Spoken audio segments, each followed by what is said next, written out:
नमस्कार बंधुरा एसएस दास किचेने आमी सुमिता आज निये एसेछि नतून एकटा रेसिपि।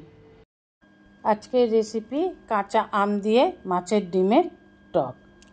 आमरा अनेकेई माछेर डिमेर बड़ा करे टक करे खाई, आबार माछेर डिमटाके भेजेও टक करेछि। माछेर डिमके भाजले माछेर डिम टक झाल नुन किछुई सूट करे ना। এইভাবে রান্না করে খেলে মাছের ডিম খুব নরম থাকে, টক ঝাল নুন সব কিছু মাছের ডিমটা শোক করে, খেতেও খুব ভালো লাগে। চলুন মূল রেসিপিতে চলে যাওয়া যাক। ওভেনে একটা ছোট পাত্র বসিয়ে দিয়ে দিলাম একটু জল, দিয়ে দেব তাতে মাছের ডিমটাকে একটু হালকা সিদ্ধ করে নামিয়ে নেব। ওভেনে কড়া বসিয়ে দিয়ে দেব সাদা তেল, তেলটা গরম হয়ে গেলে দিয়ে দেব সর্ষে আর শুকনো লঙ্কা ফোড়ন। ফোড়নটাকে একটু ভেজে নিয়ে দিয়ে দেব কেটে রাখা আমটাকে। এখানে আমি একটা কাঁচা আম নিয়েছি লম্বা লম্বা করে কেটে। ফোড়নটার সাথে আমটাকে একটু ভেজে নেব, এইভাবে ভেজে নিতে হবে। একটু কষে নিয়ে দিয়ে দেব 1 টিস্পুন হলুদ গুঁড়ো। এখানে বলে রাখি বন্ধুরা, যেসব বন্ধুরা আমার চ্যানেলটিকে সাবস্ক্রাইব করে আমার পরিবারের সদস্য হয়েছেন তাদের অসংখ্য ধন্যবাদ। যারা এখনও আমার চ্যানেলটিকে সাবস্ক্রাইব করে আমার পরিবারের সদস্য হননি তাদের কাছে অনুরোধ রইল আমার চ্যানেলটিকে সাবস্ক্রাইব করে আমার পরিবারের সদস্য হবার জন্য। পাশে থাকা বেল আইকনটিতে ক্লিক করে দেবেন নিউ ভিডিওর আপডেট যাতে সবার আগে আপনার কাছেই পৌঁছে যায়। এবার দিয়ে দেব আগে থেকে সিদ্ধ করে রাখা মাছের ডিমটাকে। মাছের ডিমটা একটু নেড়ে চেড়ে নিয়ে আপনার পছন্দের মতন ছোট ছোট পিস করে নিন, এইভাবে ছোট ছোট পিস করে নেবেন। এবার মাছের ডিমটাকে আমের সাথে খুব ভালোভাবে কষে নিতে হবে।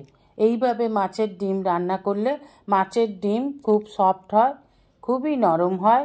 মাছের ডিমের মধ্যে টক ঝাল মিষ্টি সব কিছুই শোক করে এবং খেতে খুব ভালো লাগে। মাছের ডিমটা খুব টেস্টি হয়। এবার দিয়ে দেব পরিমাণ মতন লবণ।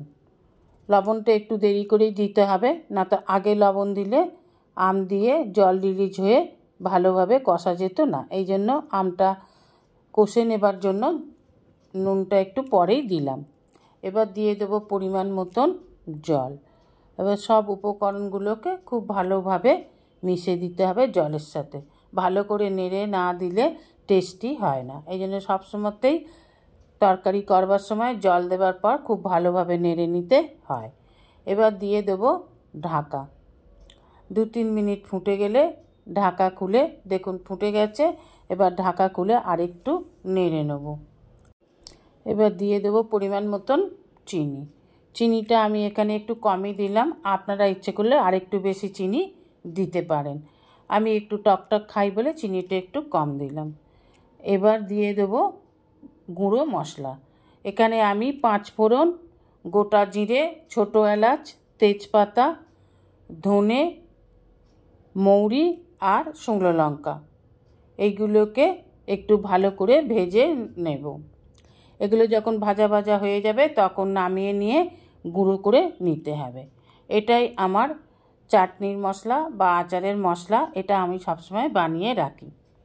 এটাকে গুঁড়ো করে নিলাম। এই গুঁড়োটাই এখানে আমি 1 চামচ দিয়ে দিলাম। এবার নেড়ে চেড়ে নামিয়ে নিলেই তৈরি কাঁচা আম দিয়ে মাছের ডিমের টক। এতটাই রসা থাকবে। এবার আমি নামিয়ে নেব। এইভাবে কাঁচা আম দিয়ে মাছের ডিমের টক করলে খেতে খুব সুস্বাদু হয়। অনুরোধ রইল এইভাবে একবার বাড়িতে করে খেয়ে দেখবেন।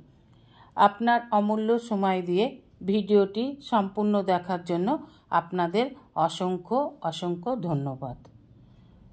রেসিপিটা ভালো লাগলে অবশ্যই একটা লাইক, কমেন্ট, সাবস্ক্রাইব করার অনুরোধ রইল।